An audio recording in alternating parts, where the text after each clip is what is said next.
אשת אשת חיל ממצא ורחוק. Olá, boa noite, bom dia, boa tarde. Estão me ouvindo? Olha, tem gente. Hoje é um dia muito especial, tá? Tem gente aqui acompanhando o nosso show do mundo inteiro. Isso é uma coisa muito bonita e eu fico muito contente. E eu vou esperar o pessoal chegar mais um pouquinho, mas eu queria dizer, Toda Rabá, muito obrigado ao pessoal que está assistindo da Bélgica, ao pessoal que está assistindo de Portugal, casa, o pessoal que está assistindo do Brasil, o pessoal que está assistindo dos nossos irmãos da Argentina, tem gente assistindo do Canadá. Então, eu não sabia que ia chegar tantos países, Canadá, Bélgica, Argentina, Brasil, Portugal, Espanha, Madrid. Então, tantos lugares. Dubai, tem gente de Dubai assistindo a gente. E a gente começou essas aulas. Essas aulas começaram no comecinho, faz um mês que a gente está falando desse tema tão polêmico, tão difícil. E eu falei no começo do primeiro vídeo, da primeira aula, que não seria fácil abrir isso. Eu tento não ser político, porque a política, quando anda junto com a religião, embora exista a política religiosa, tem que ter uma balança, entende? Então, quando vem muita política, acaba atrapalhando o lado espiritual, o lado da missão da religião, em si, qualquer que seja a religião. E no judaísmo não é diferente. Então, quero agradecer vocês que assistiram desde o primeiro, segundo, terceiro, agora é o quarto e último, acabou. Não vou falar mais sobre isso por enquanto. Assim, se pessoal assim, que quiser mais no futuro, né, a gente vai poder falar. Mas, infelizmente, a gente, para poder fechar um círculo e começar um outro. Né? Essa aula, eu quero dedicar ela a Refuah Shelema da Eduarda Batmalka, tá? A filhinha da nossa aluna, a Malka, que está lá no Recife, ela está em coma e não sabe ainda se é Covid ou não, tem 15 aninhos, então que a força da Torá possa dar Refuah Shelema, né, para ela, se ela recuperar um bebê, uma criancinha que vai ficar boa, Bezat Hashem. Então, eu vejo que já tem bastante gente na sala e eu vou começar por onde eu parei. Na semana passada, a gente teve o Rabino Boaz Pacha, ele trouxe alguns conceitos muito importantes. Se você não viu a aula, vai lá no canal, se inscreve, curte, compartilha e dá o like, né? Porque o pessoal assiste e esquece de dar o like. Então, vamos lá, gente, vamos ajudar o canal a crescer para dar informação, tá? E aqui, essa aula vai ser um pouquinho diferente daquela outra que a gente está dando, que deu, né? E eu vou começar falando assim. Quando estamos falando de Giur, uma Giur, conversão, é quando a mãe de uma pessoa não é judia. Ou seja, existem duas situações que se faz Giur. Quando a mãe não é judia ou quando a pessoa é um gentio. Tá? Então, o pai é judeu, o filho o pai é judeu, mas o filho não é judeu, pela Halahá. A mãe não é judia, então ele precisa fazer uma conversão ao judaísmo. Tá? Uma pessoa que não tem pai e mãe judeus, ela se converte ao judaísmo, então ela vai ser conhecida como Ger Tzedek, tá? Uma pessoa que se aproximou ao povo judeu. Essa pessoa, ela vai seguir a lei do judaísmo, né, as leis judaicas, e ela vai se converter ao judaísmo, e ela vai expressar, ela vai desejar fazer parte do povo de Israel. Ratifico que não é que não é só aceitar a crença na Torá, tá? Lamentavelmente, tem muitas pessoas com princípios cristãos, tá? Que dizem que crer na Torá, crer no judaísmo, mas, na verdade, ainda praticam idolatria, né? Então, essas pessoas não são judias. As pessoas que vêm se converter ao judaísmo precisam fazer um ato de conversão. Ou seja, hoje em dia, na nossa geração, a gente vê pessoas se fantasiando, barba, peiot, stalmer, né, chapéu, e andando, até falando, usando tzitzit. E, na verdade, se dizem judeus cristãos, né? Então, não existe esse conceito messiânico, tá? Existe cristãos que se fantasiam de judeus.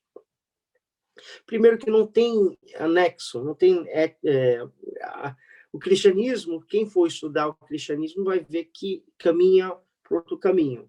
E o judaísmo vai caminhar para a Torá Kedushá. Tanto que uma pessoa que começa o messiânico, no final ela vai querer se converter ao judaísmo. Estatística, tá? O movimento messiânico, ele surgiu nos Estados Unidos. E lá nos Estados Unidos, as igrejas evangélicas queriam converter os judeus. Então, eles, na década de 90, cria um movimento chamado Jewish for Jesus. É um movimento que era muito forte nos Estados Unidos, nessa década, que tinha a missão: vamos converter um judeu. Só que eles iam fazer sinagogas, iam criar um ambiente judaico, mas com o ponto central, que é adorar o ídolo, né? O Deus deles. Então, quando eles viram que o judaísmo, os judeus, não se convertiam, então eles começaram a adaptar o judaísmo. E daí a gente vai ver que vai se desenvolver até esse conceito messiânico. Não existe esse conceito messiânico propriamente fala. O judaísmo fala messiânico, a era de Mashiach, era do Messias judaico, do Messias judeu que vai vir e fazer a redenção. Tá? Isso é um outro tema, uma outra situação, mas eu queria falar nisso. A pessoa vem se converter ao judaísmo, ela precisa fazer um ato de conversão. Esse ato de guiú, conversão, tem que ser de acordo com a lei judaica. Como eu expliquei nas últimas aulas, tá? São 3 passos para uma conversão.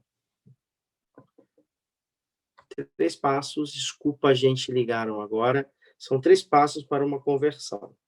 E essa conversão,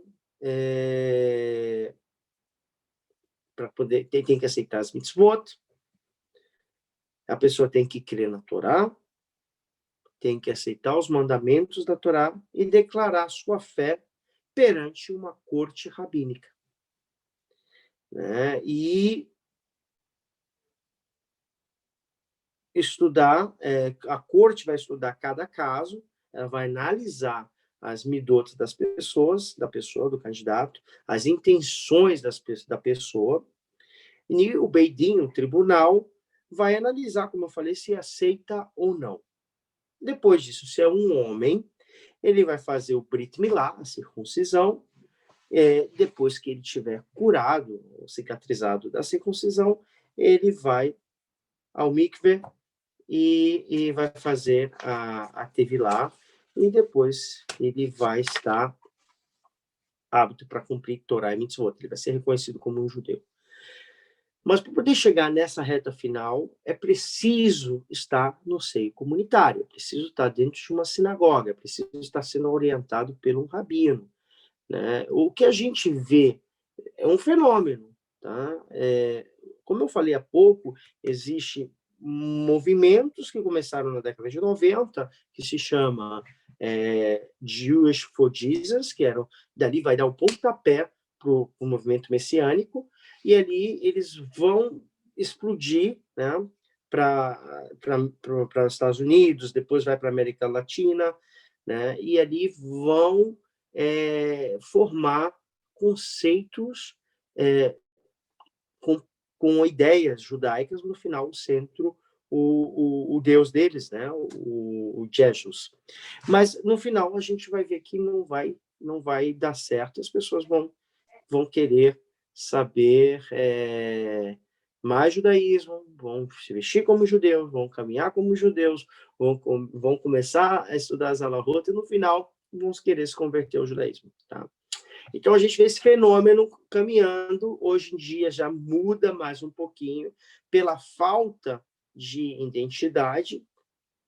Veja bem, com muito respeito, e todo mundo, cada um com a sua história, mas muitos desses movimentos que querem se desvincular com o passado, né, eles acabam indo buscar outros caminhos. Então, a gente vai ver que comunidades que eram messiânicas, elas, para poder se livrar desse nome messiânico, acabam assumindo outras identidades. Agora é uma comunidade Bnei Anussim, né?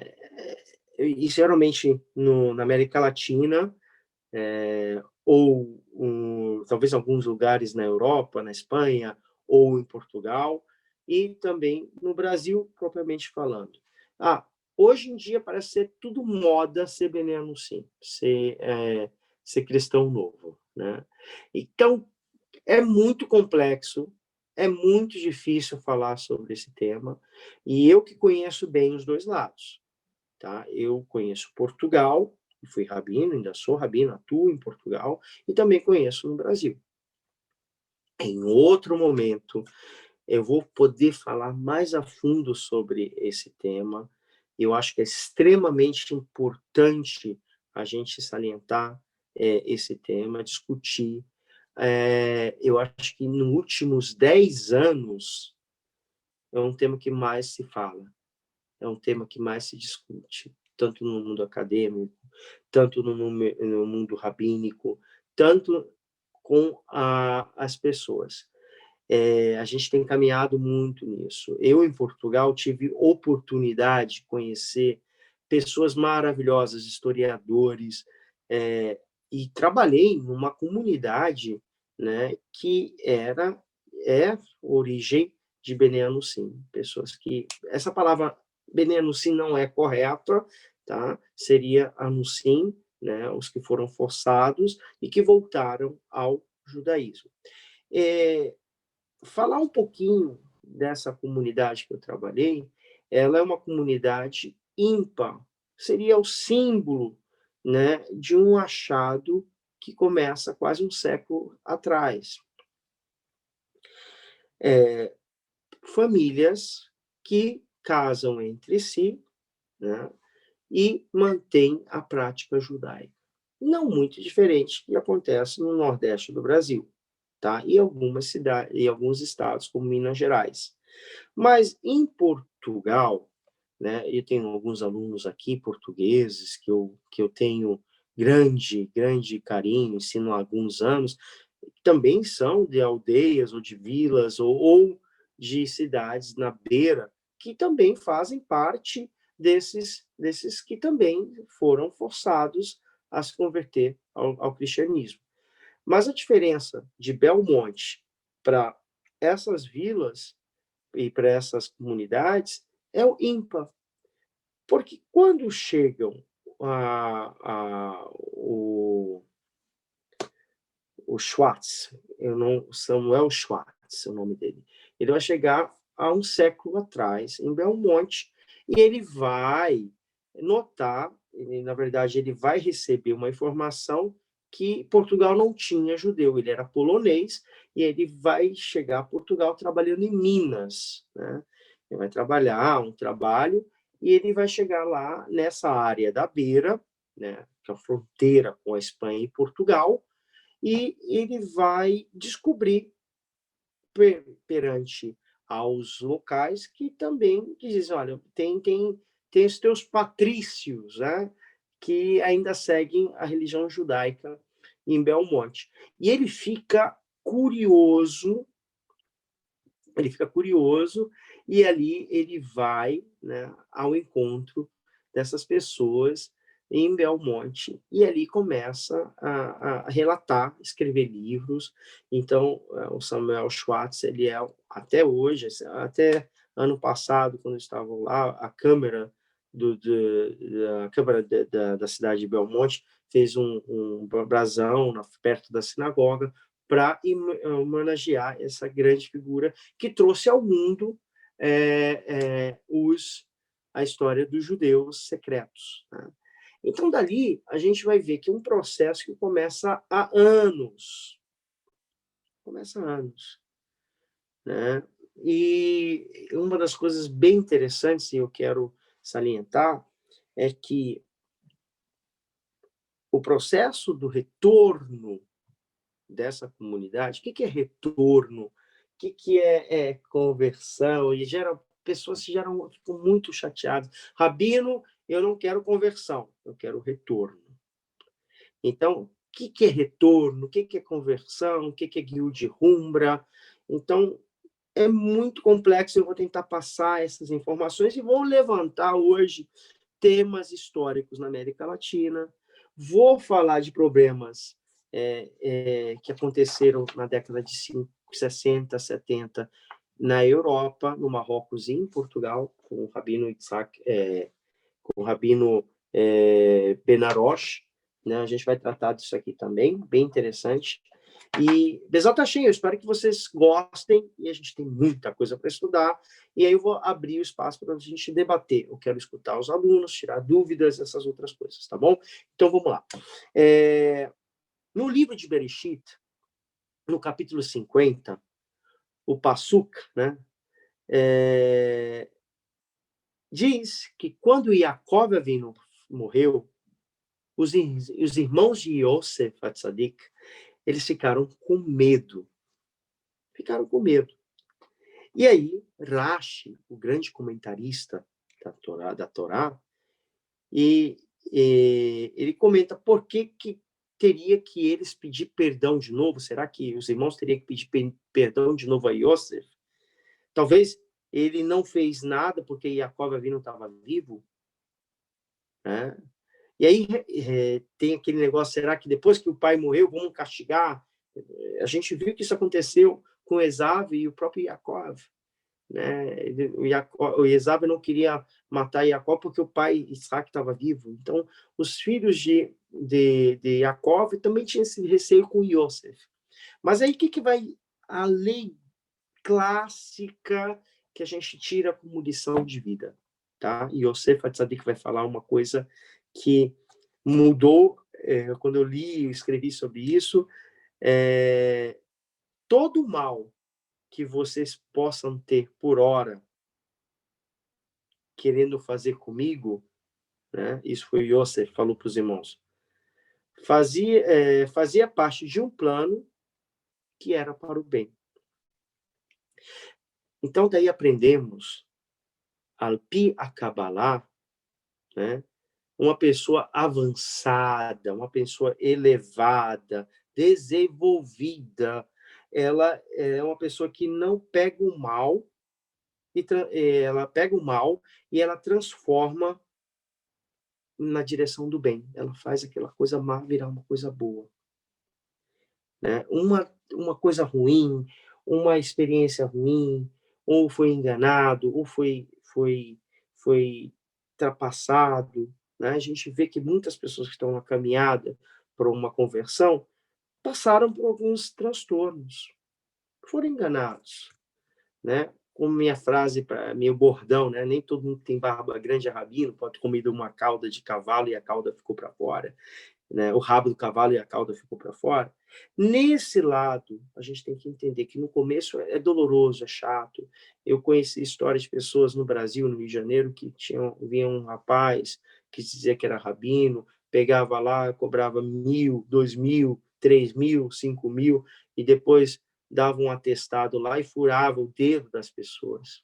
E dizia que aquilo era o pacto de Abraão Avinu. E as pessoas querendo voltar ao judaísmo, muitas delas eram messiânicas, ou no final descobriu que era Anussim, Bene Anussim, e virou tudo numa... Quer dizer, foram enganadas. E tiveram muitas mágoas, e depois começaram a estudar, começaram a caminhar, e viram que não era assim, e Baruch Hashem, chegaram aqui em Israel, fizeram uma conversão ao Pi Alahá, a Pi Alahá, conforme Alahá, e ali elas terminaram o processo.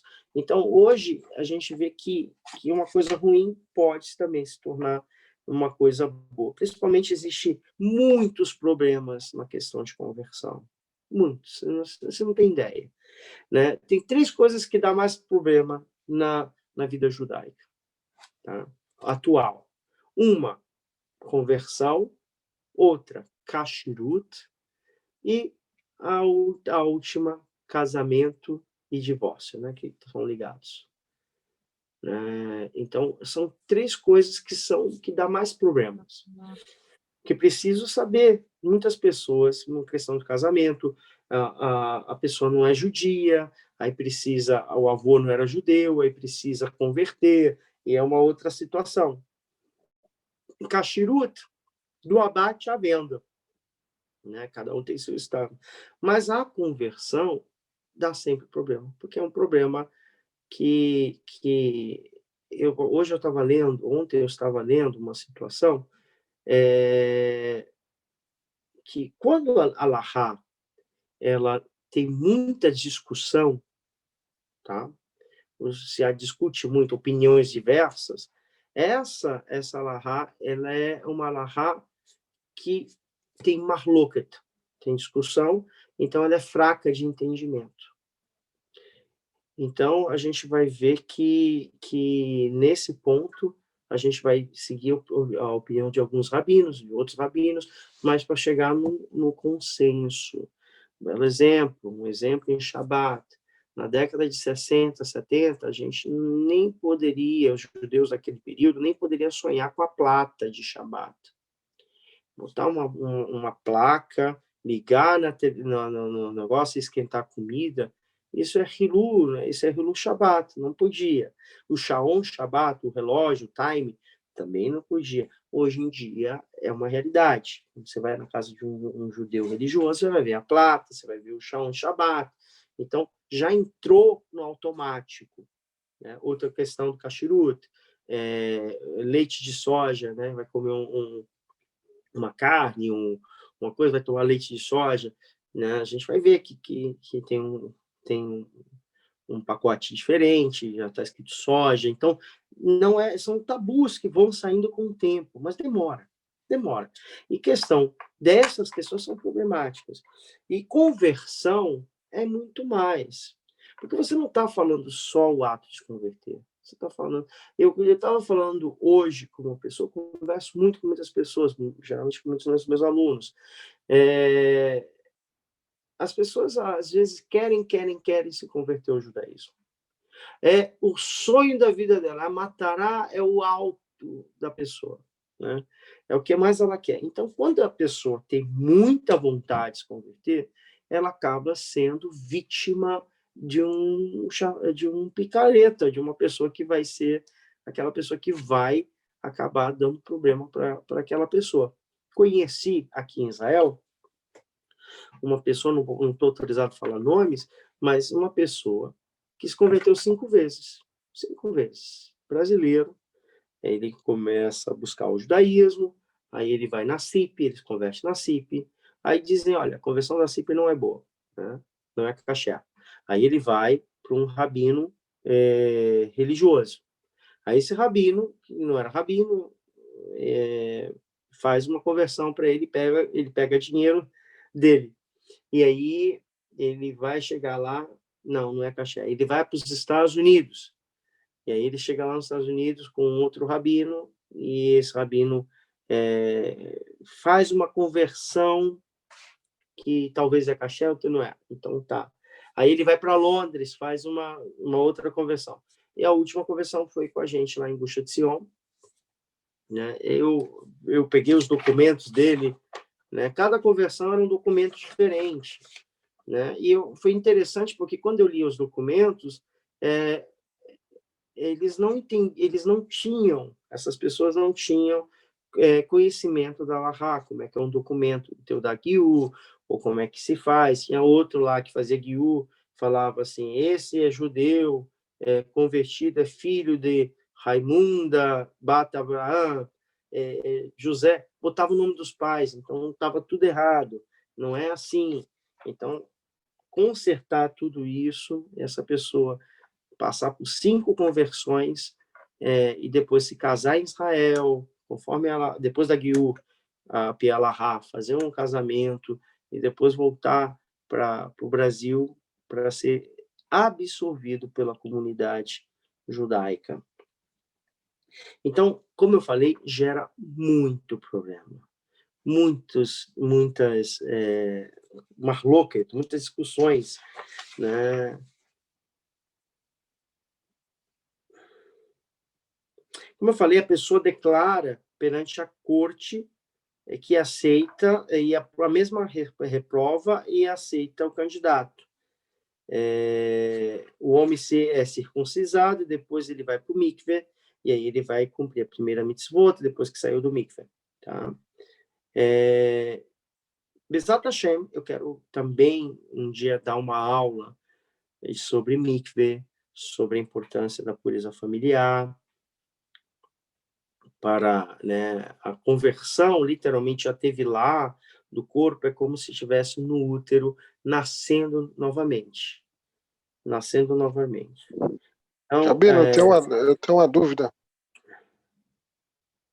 tá, pode falar. Eu só Não, queria pode pedir completar. depois. Uhum. Complete o raciocínio. Não, então, é como nascer de novo no útero, tá? E a pessoa vai nascer novamente. Ou seja, todas as coisas do passado ficaram para o passado e a pessoa realmente ela é ela recebe uma nova alma, conforme a crença no judaísmo. O rito da conversão faz a mikvah é o processo final, né, do nascimento, né, o candidato sendo acompanhado sempre por um rabino comunitário.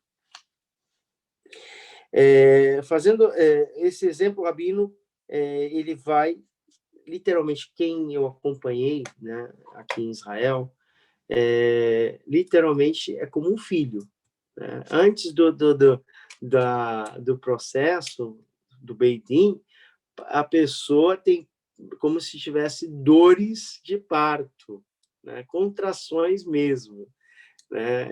É tão nervosa que a pessoa fica, né?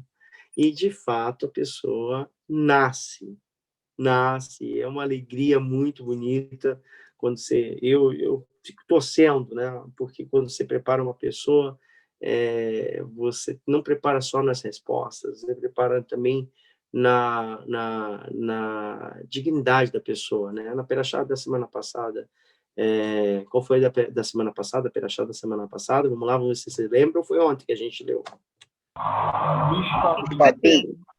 Mishpatim, né? Então, o que mais importante é ter, como eu falei na última aula, ter ética, ter bom, saber como manejar as coisas. Você vai entrar dentro de uma família que, às vezes, tem pessoas que não estão, já estão na casa há muito tempo, mas também não são pessoas boas. Tem pessoas ruins no judaísmo. Tem pessoas boas, tem pessoas que não cumprem Torá, tem pessoas que cumprem Torá. Então, fazer parte dessa casa, você tem que conhecer ela. Tem muita gente que vem para Israel, se converte aqui, fazem aliá, né, vêm dos seus países, fazem aliá, aí depois de 1 ano, 2 anos, elas ficam tão decepcionadas, elas, não foi esse judaísmo que eu pensei. Aí elas largam tudo. Né? Então, por isso as coisas têm que ser um pouquinho bem mais difíceis, para que a pessoa possa conhecer, ter tempo natural, conhecer que família você está entrando, é como um casamento. Né? O noivo vai ter que conhecer a família da noiva e a noiva precisa conhecer a família do noivo. Por favor, faz a pergunta antes que eu passe para o outro tópico, por favor. Rabino, uma pessoa que se converte, ela é Ben Avraham, Ben Avraham Avinu. Isso, Avraham Avinu. A pessoa que tem um filho, esse filho, obrigatoriamente, ele tem que se converter depois do pai ou simultaneamente junto com o pai? Porque ele irá pegar o nome do pai dele. Por exemplo, vai ser Ben, o nome do pai. É assim que acontece ou é diferente? Acontece é que a pessoa ela vai se converter e os filhos também vão se converter. A Pia Lahá, ela vai ser Ben Avraham. As crianças vão ser Ben Avraham. Mas, para Rinu, para educação, aquela pessoa que está se convertendo e está convertendo os filhos, ela tem a obrigação espiritual de trazer aquela criança a uma educação judaica. Então, ela tem que ser chamada pelo nome do pai. Mas tem que consultar um rabino. No próprio Beidim, eles já vão orientar muito bem sobre isso. É interessante a gente ter falado, agora, se a conversão ela é feita junto com os filhos. Agora, se o pai já é convertido e o filho se converte depois, ele é conhecido como Ben Avraham. Mesmo no final, a educação que o pai vai ter. Tá? Hoje em dia, a gente tem um problema seríssimo. Sabe qual é o problema seríssimo? É que tem pessoas que dizem que fazem curso à distância, tá? E hoje tem mercado, tem instituições, são instituições sérias e tem instituições não tão sérias e tem instituições que não valem nada, né? Então, por isso é importante buscar todas as informações, consultar rabinos, conversar com amigos, estudar quem é a pessoa que está dando a aula, quem que vai estar fazendo, qual o Beidim, e até chegar a uma conclusão. O que a gente tem visto aí é rabinos de distância, né? Eu falo, as perguntas a gente vai deixar para o final, porque eu tenho tanta coisa importante para falar, se a gente for começar a fazer perguntas, a gente perde o posto, e eu não quero voltar a falar de conversão até uma outra temporada, num outro momento, a gente vai falar sobre isso. Eu acho que tem muito material e a gente vai poder falar no futuro sobre isso. E existem pessoas que fazem conversão à distância, tá? Que são pessoas que são mercenários, que ligam, olha, o rabino vai vir, vão fazer conversão pelo Skype, pelo Zoom, né? Baruch Atah Kibon Kitah Shazam, e ele manda, às vezes desce no aeroporto, no próprio aeroporto, ele vai lá, joga água. Isso aí não é conversão, isso é batismo, né? Então, isso as pessoas precisam entender que não é assim, né? E as pessoas essas pessoas ganham muito dinheiro, tá? O processo do retorno, essa eu já comecei, como eu falei, lá em Belmonte, quando eu era rabino, a história, né, de Belmonte é a seguinte, como eu falei há pouco, o próprio Samuel Schwartz, ele vai começar a dar o pontapé inicial para o reconhecimento daquela comunidade, que demora, não vai ser imediato, ele próprio vai no século passado, e a história começa a circular na França, vai ser lançado livros, e aí as pessoas, os rabinos começam a conhecer e começam a visitar, começam a testificar, até chegar a um período do ano de 80, 70 e 75, 79, no meu período, quase 40 anos atrás, eles começam a programar a ida desses rabinos, mas oficialmente em 85, a Rabanut ele vai trazer, junto com o rabino Mordecai Eliyahu, com o rabino Rashi de Israel daquele período, eles vão começar a fazer uma comissão de rabinos para checar. Tá? Agora, para poder entender um pouquinho esse processo, a gente vai ver que nesses anos a gente vai ter problemas econômicos em Israel, tá? Década de 80, as intifadas, o país era economicamente, ninguém queria ir para lá, né? Israel precisa de imigrantes, a economia em Portugal era boa, né? O pessoal tinha um bom dinheiro, tinha casa, tudo, então ninguém queria ir para o Oriente Médio para bombas. Nesse mesmo período da história, a Rabanut vai fazer um projeto piloto, não só para Portugal, mas também para alguns lugares do mundo.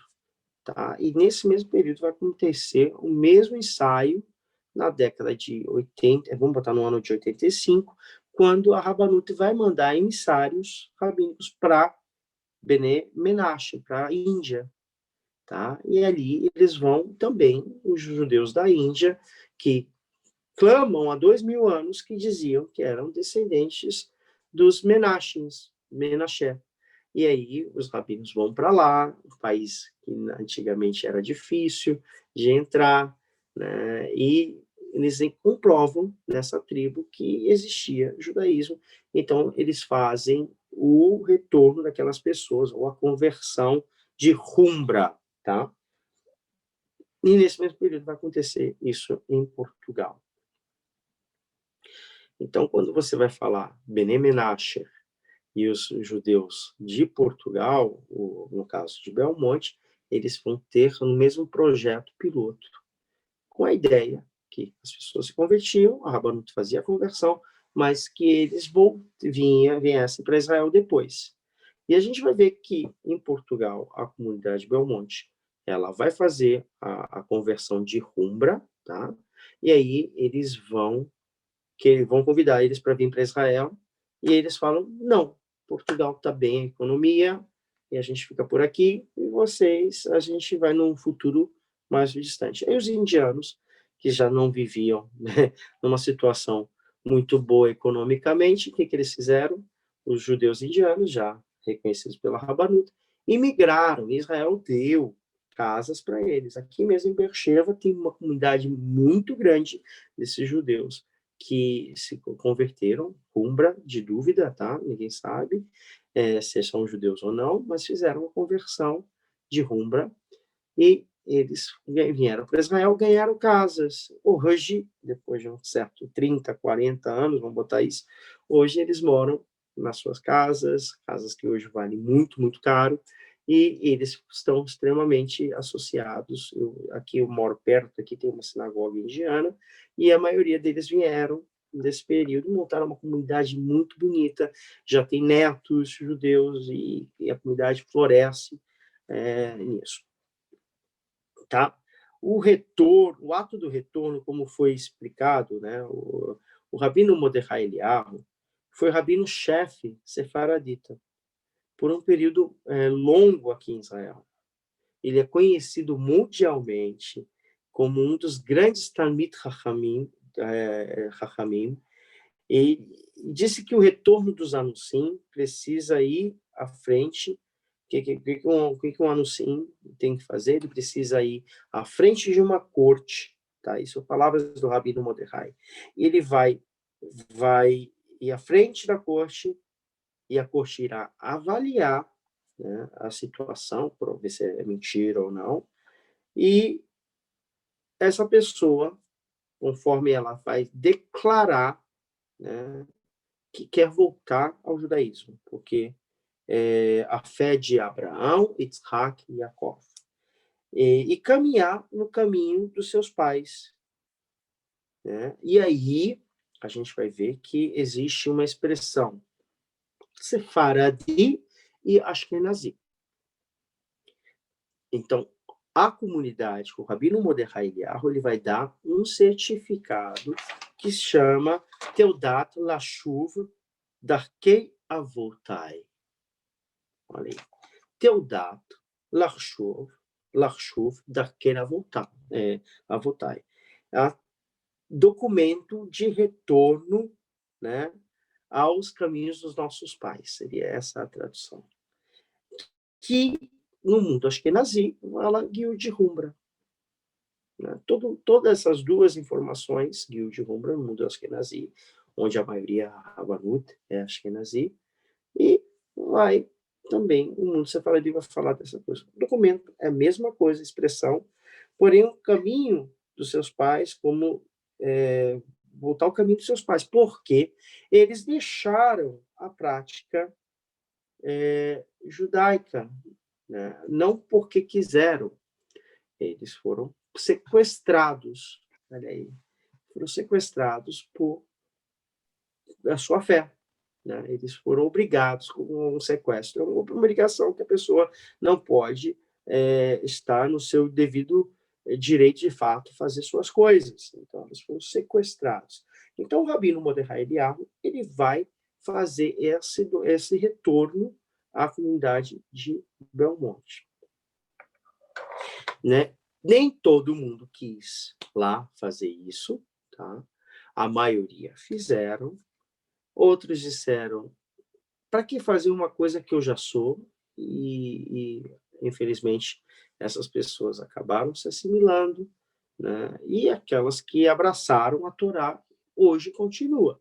Tanto que é uma comunidade vibrante lá em Portugal. Um símbolo que o pessoal, todo mundo vai para lá.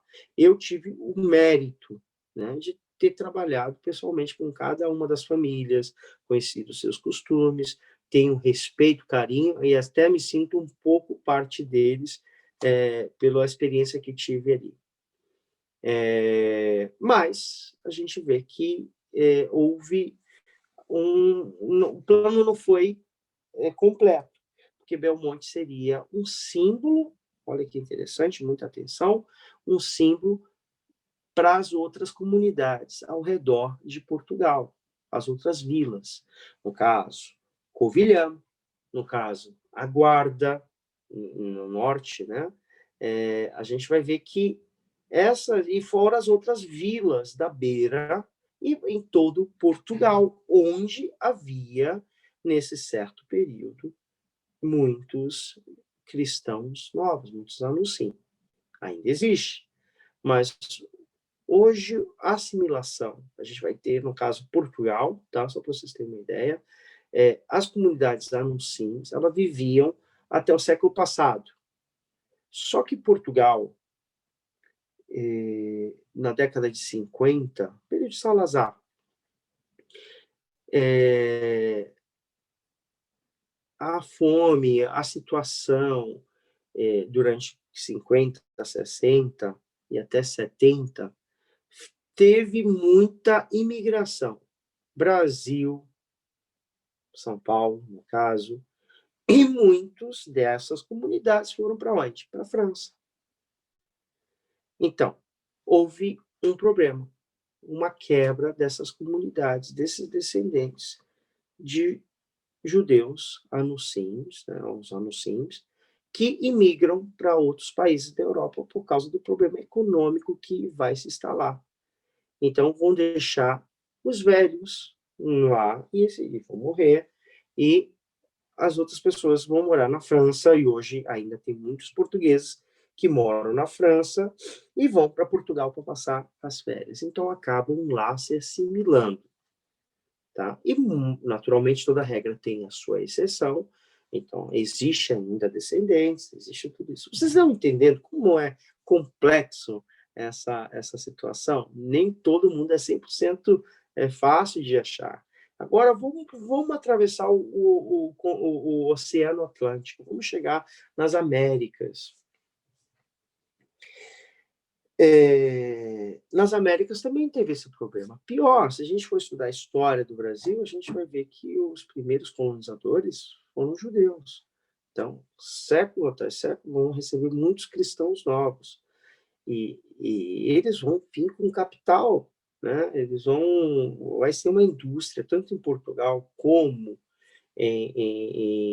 no Brasil, para financiar os cristãos novos se instalarem, né? Tanto que a primeira arrendamento foi de terra do Brasil foi por uns judeus, né?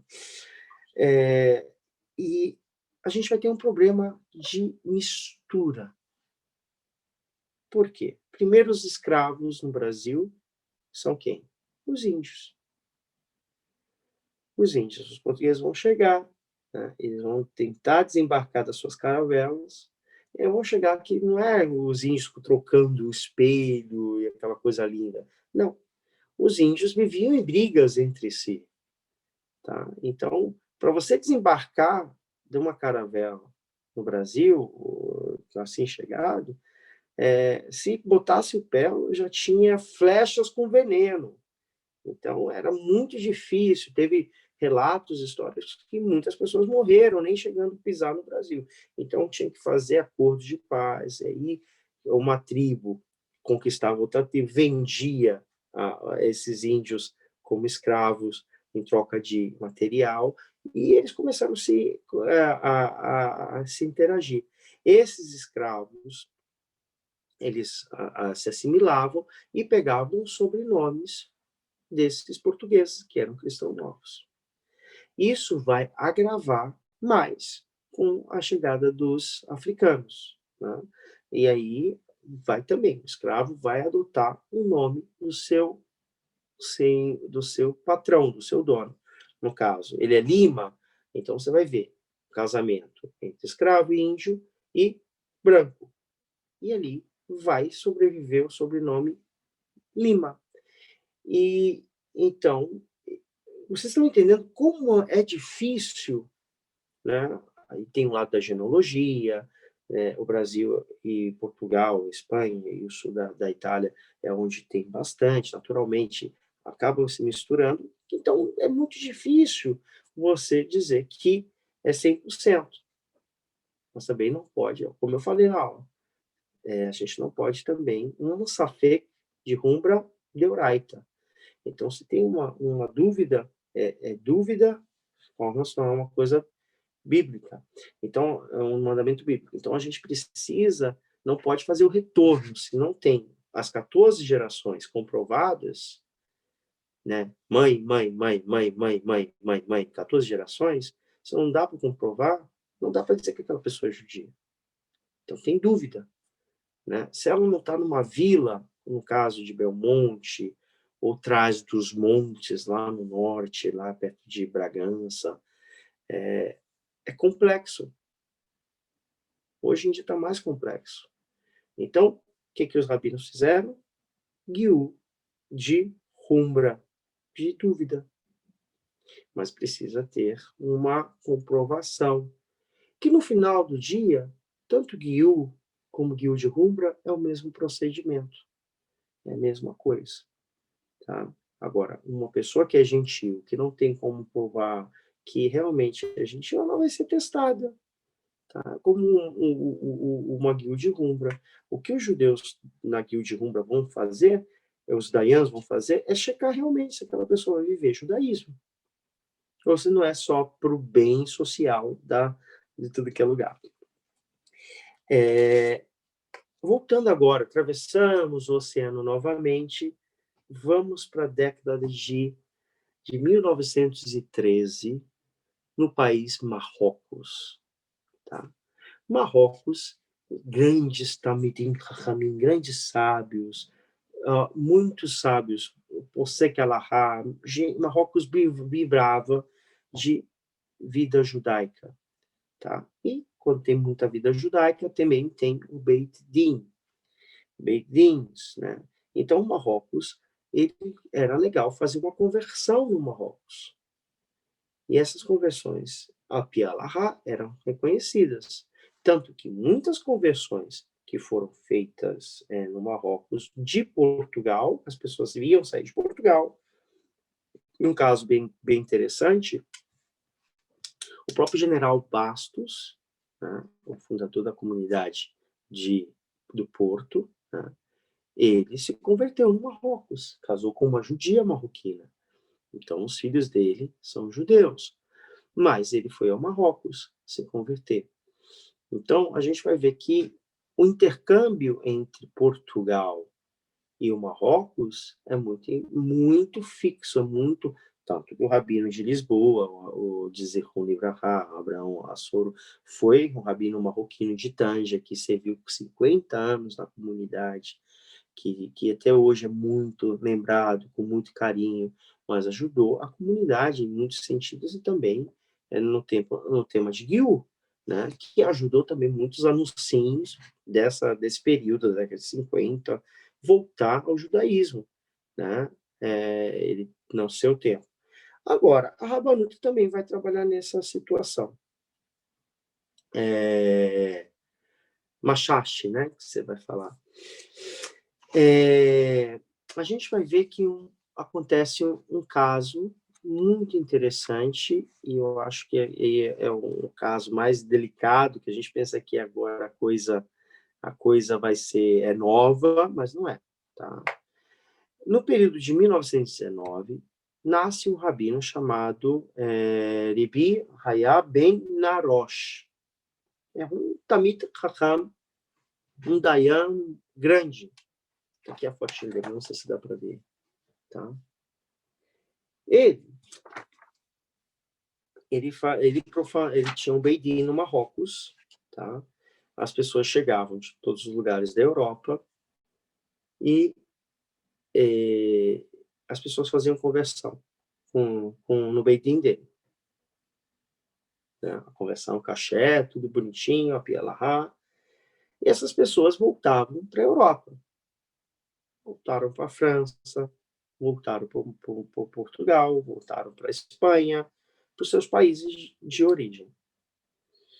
Só que acontece na história judaica um caso muito interessante. Não sei se vocês conseguem ler em francês, tá? Eu vou tentar traduzir aqui.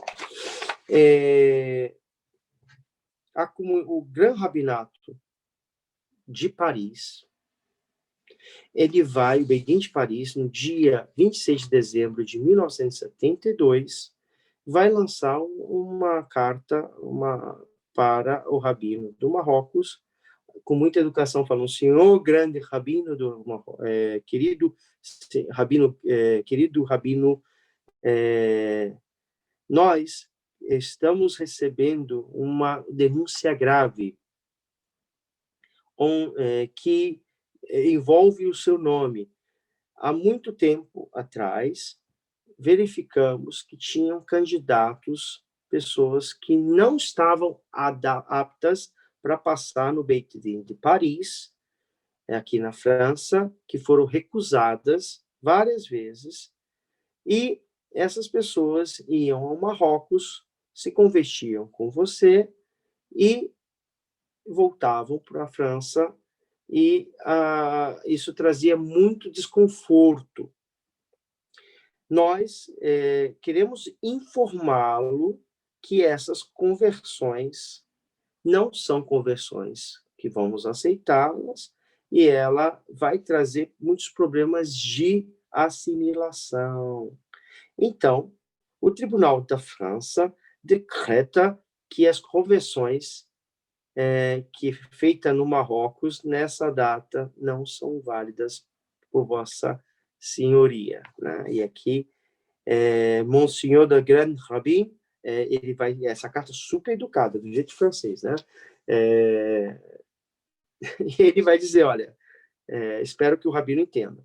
E ali, essa primeira carta, tá, da comunidade francesa, não sei se dá para ver direitinho aqui, vai abrir sérias discussões, né? Essa discussão vai vir, ele vai responder, tá? Ele vai dizer: olha, eu não estou, ele já está, queridos rabinos, olha, o caso que o rabino Shalom Machashi vai falar, vai dizer assim: olha, a gente não está fazendo conversão, vai entrar numa briga política, né? E mesmo assim, essa conversão é a pielahá, tá tudo certinho, e vai bater aonde o rabino Mordecai Eliyahu, olha a cartinha dele aqui, né? Que vai advertir que as conversões que é feita no Marrocos devem ser só aceitas dentro do Marrocos. Isso é a orientação do rabino Mordecai Eliyahu. E que uma pessoa que quer fazer conversão, ela não deve fazer no Marrocos e voltar para o seu país de origem. Né? Nada parecido com hoje em dia, né? Então, a gente vai ver que essas pessoas vai entrar numa polêmica, essa polêmica vai chegar novamente com respostas, e no final, o rabino Mordecai Eliyahu, ele vai dizer que a conversão seria interessante ser feita aqui em Israel, porque a maioria dos sábios estão aqui em Israel, Enfim, a França não aceitou e a gente vai abrir uma jurisprudência, uma brecha para o futuro. Então, se vocês acham que o que aconteceu no Brasil foi unanimidade, uma coisa nova, é normal. A única coisa diferente que acontece hoje em dia no Brasil, e que aconteceu em 76, é que não tinha Cabo da Arábia, aquela educação francesa, não tinha mais. Hoje em dia já não tem mais. Não. Então a gente vai entrar no campo político. Senhores, por que na América Latina as conversões não são aceitas? Existem várias teorias, várias pessoas comentando, e eu vou falar o que eu escutei dos meus rabinos, e a gente vai exercitar um pouquinho o que acontece. No século passado, no século retrasado, a Europa Oriental, o leste europeu, né, e até a Rússia, sofreram muito com os pogroms, sofreram muito com as perseguições. Né? Vilas, cidades eram queimadas da noite para o dia. Então, o momento faz o momento faz o ladrão, acho que é uma expressão dessa, não entendo. Nesse período, a imigração para a América, né, era um sonho. Todo mundo queria ir para a América, ou América do Sul. Na verdade, não queria ir muito para a América Americana. Eles queriam ir para a América do Sul. Né? A gente vai ver que nesse período, grandes cidades, né? Na Amazônia, Manaus, Belém, Bela Poca, Rio de Janeiro, Buenos Aires. Buenos Aires foi desenhada como uma cidade europeia. Quem conhece Buenos Aires, tem uma aluna aí em Buenos Aires, eu fui em Buenos Aires em 2012, eu fui a Buenos Aires, frio pra caramba, dia 1º de maio, feriado, passei 2 semanas, quase um mês em Buenos Aires, e foi muito interessante. Uma cidade europeia, uma cidade europeia na América Latina. Por que eu estou falando de Buenos Aires? Muitos judeus imigraram para a América Latina. Eu morei um ano em Buenos Aires. Buenos Aires, né? O tango, né? Então, Buenos Aires era a capital onde recebeu muitos judeus. Antes da Primeira Guerra, depois da Primeira Guerra, depois da Segunda Guerra. Tá? Então, a cidade de Buenos Aires era tanto judaica como alemã. Tá? Então, recebeu muitos nazistas também lá. Nesse período do século passado, vai inaugurar um período mais sombrio, tá? Que as comunidades judaicas não gostam muito de falar. Uma associação chamada Migdal. Essa associação vai fazer uma das grandes injustiças da história judaica da comunidade latino-americana. Essas meninas, nessas comunidades no leste europeu, apareciam homens bem arrumados, com bigodinho, bem povoados, seus chapéus. Se apresentavam como sobrenome Goldenstein, Levinstein, nomes bonitos, educadíssimos, se apresentavam para aquelas famílias que estavam sendo vítimas ou seriam vítimas de pogroms. Ele via que tinha uma menina lá de 14, 15 anos, e ele dizia para o pai, olha, vai acontecer uma desgraça, tua filha vai ser estuprada, vai ser violentada. Então, ela é melhor casar comigo, que eu sou um empresário riquíssimo em Buenos Aires, e ela casa comigo, e aí vai dar tudo certo, eu vou levar ela para Buenos Aires, ela vai viver como uma rainha, e ela vai ter filhos judeus, vão seguir a vida judaica. Veja bem, um pai e uma mãe camponeses no leste europeu, que sabia que a filha podia morrer ou ser violentada, entregar para um judeu. O que eles fizeram? Entregaram para um judeu. Então, essa menina de 14 anos, estou falando no século XVIII, tá? Elas entravam, faziam... E era uma organização que tinha rabinos, olha a barba, né? Nem todo mundo tem barba grande, é rabino, pode ter comido cavalo e a cauda ficou para fora. Tinha rabinos que faziam rupai, kedushim, tudo bonitinho, pagavam umas moedas de ouro para os pais, aí a criança chorava, e no dia seguinte já estava dentro do barco. E quando chegava lá dentro do barco, encontrava uma outra menina judia, dizendo, poxa, você está indo para Buenos Aires? Ai, que legal! Quem é você? Ah, eu sou a senhora Goldenberg. Goldenberg?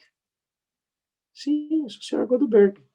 Não, e você? Também sou a senhora Goldenberg. Como que pode ser a senhora Goldenberg? Aí chegava uma outra judia e dizia, oi, qual é o seu nome? Goldenberg. Quando tinha 10 meninas, Goldenberg. Ou seja, eles cativavam essas meninas com 14, 15 anos, compravam essas escravas sexuais. E vai inaugurar um período muito triste nas Américas, conhecida como as francesinhas, as polacas, né? Quem nunca ouviu falar dessa história? Muito triste. No Rio de Janeiro, tem o cemitério delas, em Manaus, em Belém, onde havia o comércio do café, da borracha, que mais? Todas essas riquezas que geravam muita riqueza na América Latina, existia os bordéis das polonesas, das polacas. Essas meninas judias, elas eram escravas judaicas, judias, para a prostituição, para atender essas comunidades que assim surgiam na Argentina. Quando os rabinos do leste europeu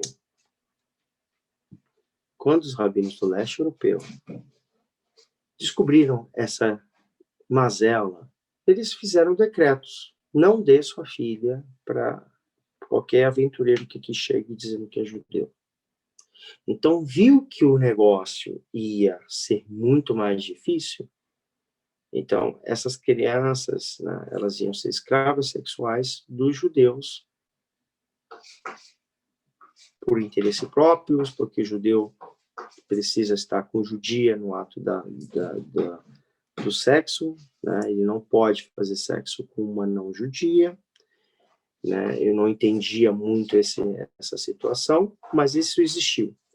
Quando não pôde fazer mais isso, essas meninas eles iam para outros lugares, e ali começaram a trazer não judias. Pegava a Maria, dizia, Maria, quer viver na América Latina? Tu vai casar, tal.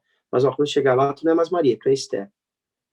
Né? E gerou um problema na comunidade.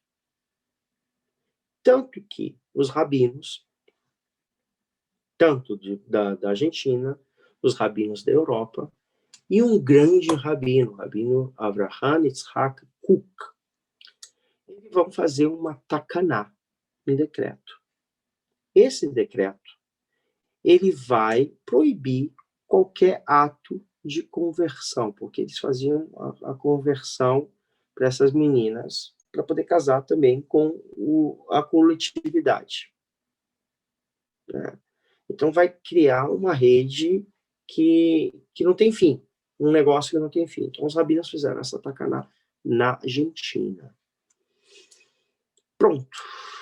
Alguns outros países, né, que receberam a influência disso começaram a aceitar essas takanot. O único país da América Latina que não aceitou a takaná é o Uruguai. O Uruguai não aceitou esse decreto, que é proibido fazer conversões. Agora a pergunta, Rabino, o Brasil aceitou ou não aceitou? Rabino, o Brasil não aceitou, não tinha o vigor dessa takaná. Mas começaram a achar que era uma coisa boa, né? Porque havia também muitas europeias que vinham nessas condições. Então, os rabinos começaram a adotar essa situação. E aí só não foi aceito aonde? Nos Estados Unidos. A proibição de fazer conversão. Por quê? Nos Estados Unidos tem os reformistas, e os reformistas faziam conversão.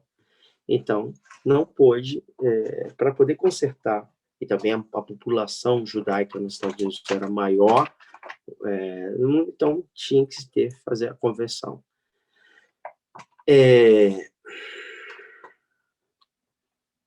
Por causa que o Rabino Kook, que era o rabino-chefe de Israel, assinou também esse documento da Takaná, a Rabanut não faz nenhum tipo de conversão na América Latina até hoje. Uma Takaná, mas Rabino foi tanto tempo atrás. Veja bem, uma Takaná não é uma lei vigente ou de tempo que vai expirar, ela é um decreto. Por que não faz uma outra Takaná, Rabino? Hoje em dia a gente não tem força. Você lembra que eu falei? Rabino Franco vai dizer que hoje pode comer carne com leite, carne de frango, tá?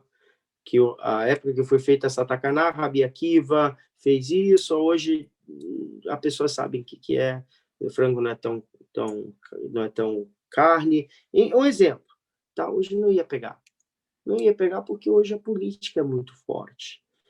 Então, Takanoto hoje pode ser feitas, mas para a sua comunidade. No caso, aqui em Israel, quando não chove, a Rabanut decreta Takanotos, que é o dia do jejum, é o dia da tefilá. Então, a gente viu agora no Corona que a Rabanut decretava o dia para fazer a reza. Nem todo mundo pegou isso. Então, a gente vê que a gente vive num período que Takanoto não pega. Mas o que ficou no passado, isso ficou. Algumas correntes dizem que sim, que se pode fazer conversões no Brasil. Outras correntes dizem que não. E aí já entra no problema político. Né? E eu, com meus alunos, eu gosto muito de proteger eles, porque eu sou o rabino, eu sou como o pai espiritual. Então, eu não vou botar pessoas que rabinos que chegaram no Brasil, vão fazer conversão. Por mais que seja alarricamente correto, não boto em contestação, porque eu sou pequenininho, sou assim, esses rabinos que fizeram ao Pialahá reconhecidos, mas acaba tendo problema com a comunidade local. Então, não se pode ter atrito com a comunidade local, porque aquela pessoa que está chegando, ela tem que ser absorvida pela comunidade. Eu espero que vocês tenham entendido um pouco sobre essa temática, que é muito difícil. Na Europa, hoje em dia, a gente está entrando numa nova fase, é uma fase mais delicada. Antigamente dizia a conversão tem que ser em Israel, hoje em dia a conversão que é feita em Israel também já está tendo dificuldade. Eu aceito só aquele Beidin, aquele outro Beidin eu não aceito. Tem que ser da Rabanut, tem que ser de Bnei Brak. E isso acaba, o nível de política é tão grande que acaba tendo problema. É preciso, sim, um exemplo bem claro, quem é um pouquinho mais antigo, da década de 70, eu não sou de 79, sou do finalzinho, mas para conseguir uma linha telefônica, as pessoas às vezes era um preço de uma casa, um carro, né? E esperava ser sorteado para botar, era muito caro. Um belo dia, começaram a privatizar e abrir concorrência. E aí, no dia seguinte, todo mundo tinha telefone na sua casa.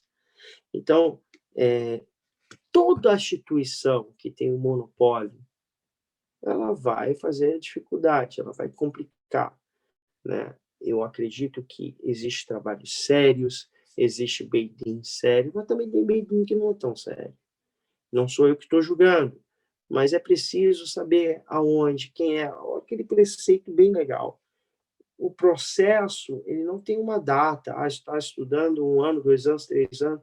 Às vezes as pessoas precisam entender que é um processo que vem lá de cima. Hashem decide.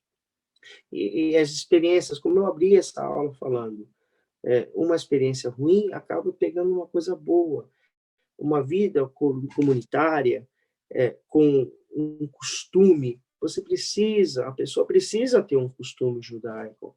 Como ela vai rezar, como ela vai... Hoje em dia a gente vê judeus de internet, conhece todos os sábios, todas essas coisas todas, mas não sabe o que é uma vida comunitária, não sabe o que é ser judeu, né? Então essas pessoas, quando chegam na sinagoga, elas chegam super judias, e aquelas famílias, aquelas pessoas que são judeus, não são simples, são pessoas normais. Então, acaba falando o que aquela pessoa está se aparecendo mais. Por que ela precisa se aparecer mais? Né? Então, acaba criando uma divisão. Am Israel não pode ter bandeiras de convertidos, ou de Bnei Anusim, ou Bnei Menashe, outras bandeiras. A gente tem que ter a bandeira da Torá única e do povo de Israel. Esses processos de conversão, seja nos séculos passados até hoje, sempre vão existir. Sempre vão existir. O judaísmo precisa ser renovado com um dam novo, mas ele não pode ser uma cachoeira, abrir a torneira e cair todo, porque precisa conhecer as pessoas. E nem todo mundo... eu me lembro uma vez, com muita tristeza, uma pessoa em Portugal, sim, ela termina o processo, mas ela não tem um acompanhamento do rabino, a pessoa vai uma vez ao mês, ia uma vez ao mês, vai a Israel, termina o processo e volta como foi, entende? Não cumpre Shabat, não come kasher, é complicado. É muito complicado, mas isso não cabe às pessoas julgarem, cabe os rabinos acompanharem cada pessoa, ver, conversar, ter o diálogo, e quem está comigo sabe, né? Quando eu topei fazer essa aula, eu não pensei que ia ser tão bom para mim, para vocês, e para outras pessoas. Poxa, Rabino, me esclareceu muitas coisas, agora eu posso caminhar. Então, se esse vídeo que está sendo gravado vai para o YouTube daqui 1 ano, 2 anos, 10 anos, a pessoa que está assistindo, ver ele e puder ter contribuído essa série, eu já fiz o meu trabalho. Eu agora abro essa parte para perguntas, tá? O Snow está aqui hoje quietinho, até um pouquinho, daqui a pouco está gritando. Vamos lá, gente. Eu tenho uma pergunta, Ara. Uma pergunta que eu tentei fazer para o senhor durante a semana aí. Só pedi para fazer hoje. Quem está falando, Gamaliel? Exatamente. Uhum. A pergunta é o seguinte: o senhor falou em algumas aulas atrás sobre a Brit Milá. Minha pergunta é o seguinte: tem pessoas que fizeram a Brit Milá com um homem aqui no Brasil, tá? Com um judeu. E o que eu quero saber, assim, porque teve gente que fez a Brit Milá completa, teve gente que fez o Dam Habrit. Aí minha pergunta é se, mesmo sendo feito com esse rapaz, com esse homem, e comprovando, sei lá, comprovando que ele é um rabino, que ele é um judeu, que ele é um morrel mesmo, como seria, após ela ter feito o Giur? Ela vai fazer novamente o Dam Habrit, ou vão analisar o caso, como vai ser? Eu, da minha experiência, que eu tenho, uma pessoa que fez uma circuncisão, tá? Essa circuncisão não houve acompanhamento por uma comissão rabínica, isso eu conheço, você está no Brasil, então São Paulo tem o Rabino Noah, que tem um projeto que faz isso, ele emite um documento, aí esse documento vai para o Beit Din, tá? Eu conheço só ele, que ele leva 3 dayanim, 3 juízes que vão checar.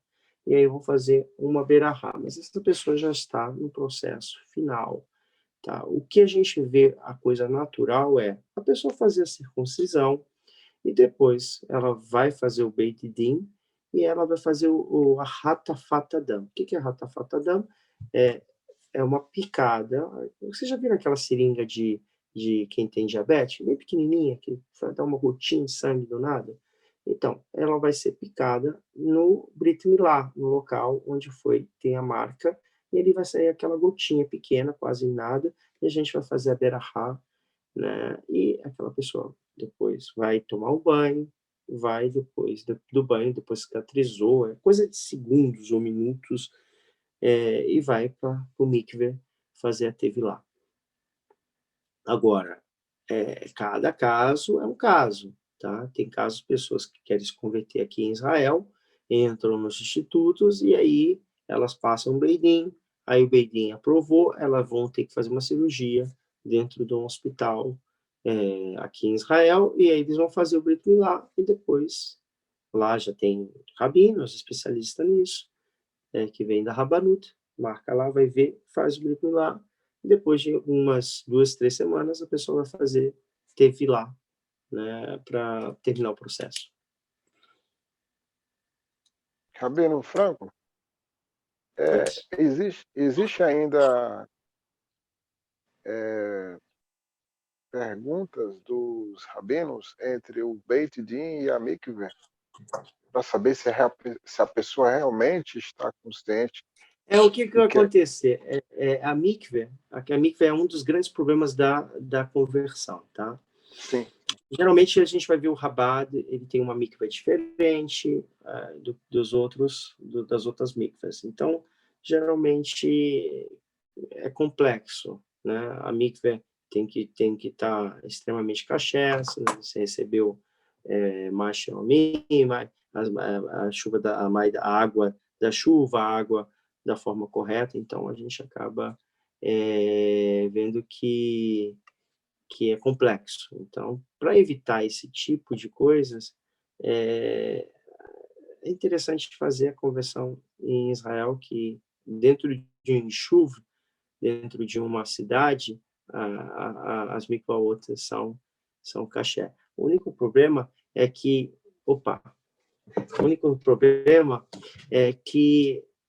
por causa dessa política, muitas mikvaot não são permitidas para fazer conversão, tá?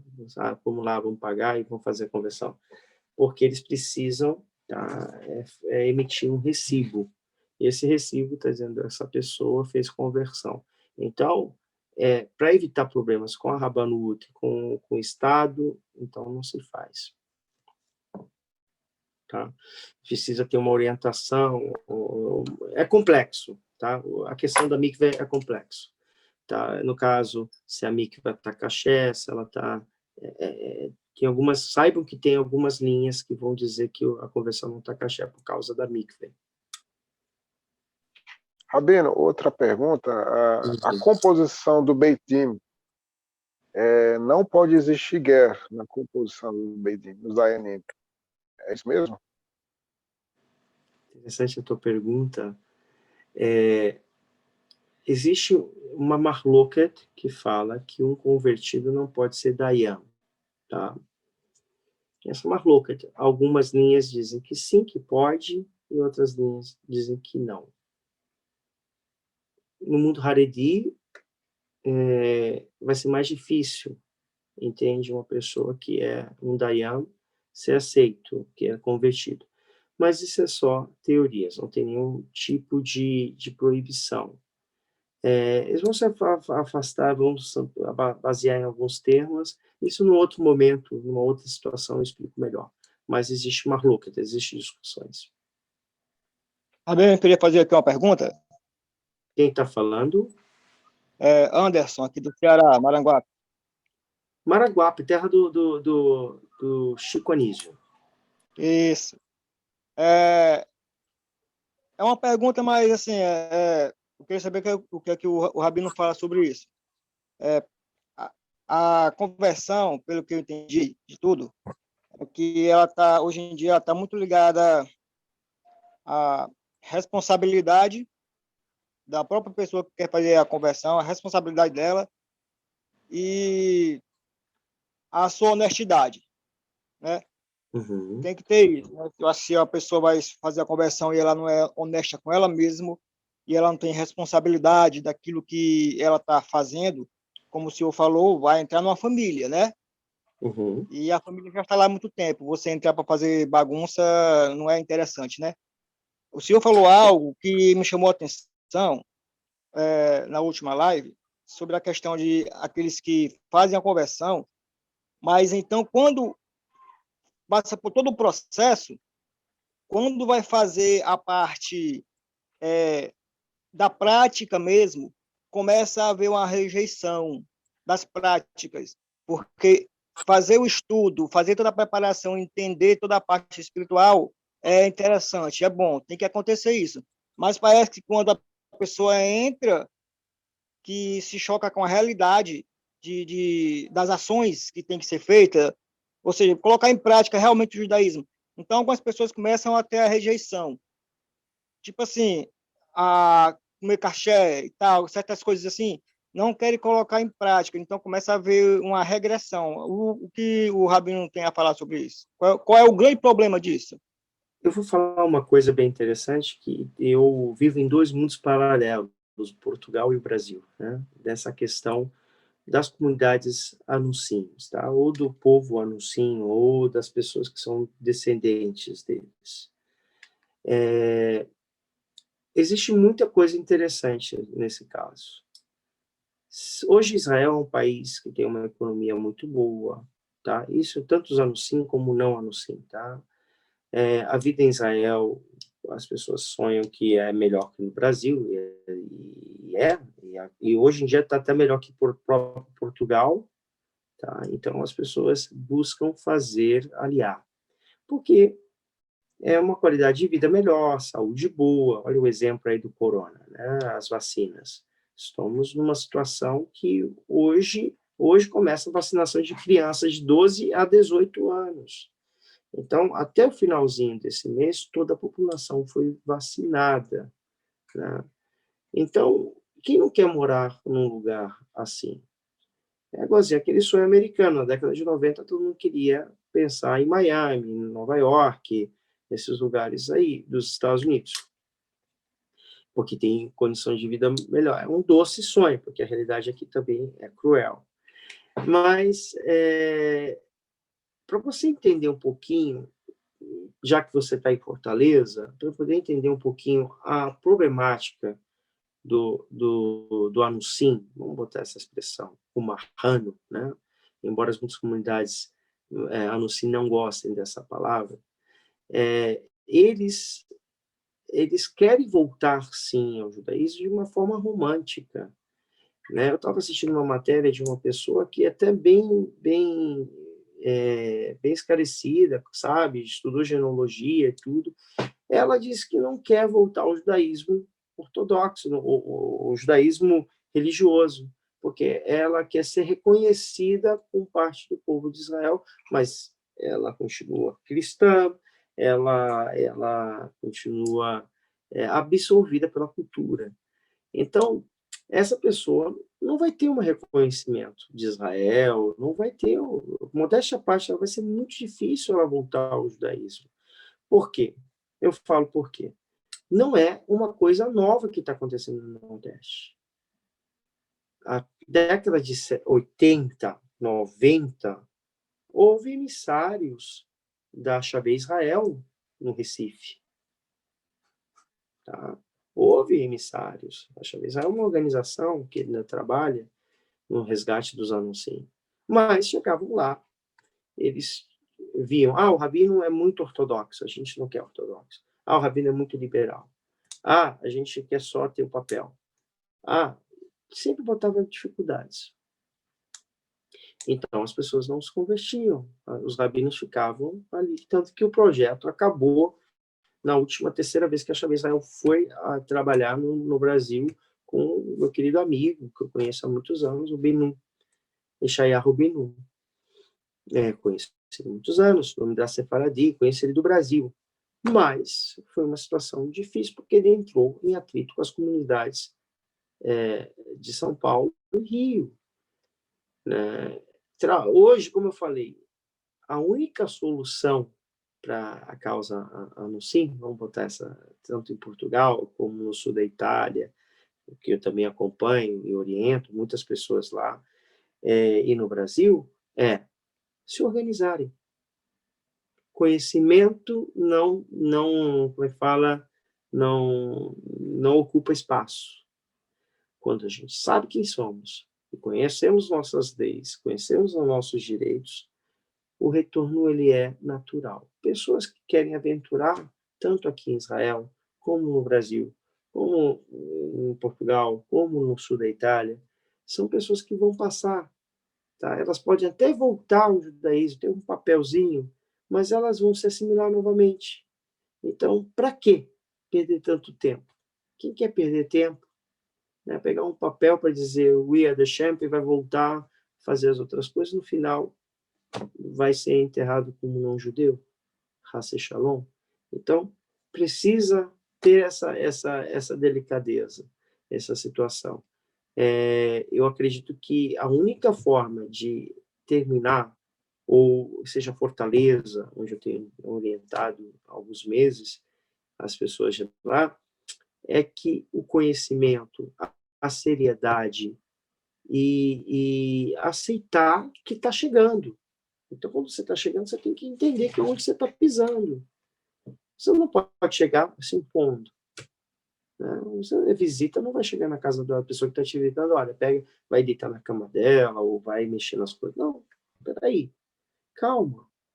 Quer fazer parte da família? Então, tem que conhecer, tem que ser absorvido. Mais perguntas? Rabino, uma pergunta. Herbert, aqui de Fortaleza, Maranguape também, aqui, como nosso irmão Anderson. Terra de humoristas. Olha aí, pronto. A gente pode observar hoje para a questão Anusim, aqui no Nordeste brasileiro, infelizmente a maioria não tem uma vida financeira, né?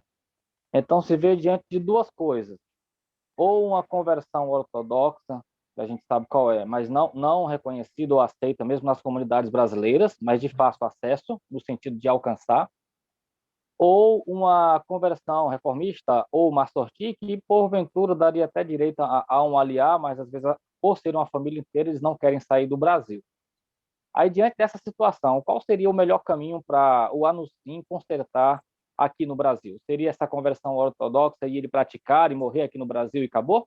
Ou fazer a massorti? Não, eu não. Quem decide quem vai, quem vem, para onde você vai, se vem para Portugal, você vai para Israel, você vai para a Lua, vai para baixo da terra, é a Kadosh Baruch. Então a gente se curva às decisões dele. Eu, há 5 meses atrás, participei de uma live com meu querido amigo, Rabino Sami Pinto, da Reviakov, da minha sinagoga, em São Paulo. E o Rabino Sami Pinto, um acadêmico, uma pessoa que estuda a fundo as leis e a temática, né, dos nossos sábios, e ele dá uma pista. E eu ratifico essa pista do que ele passa.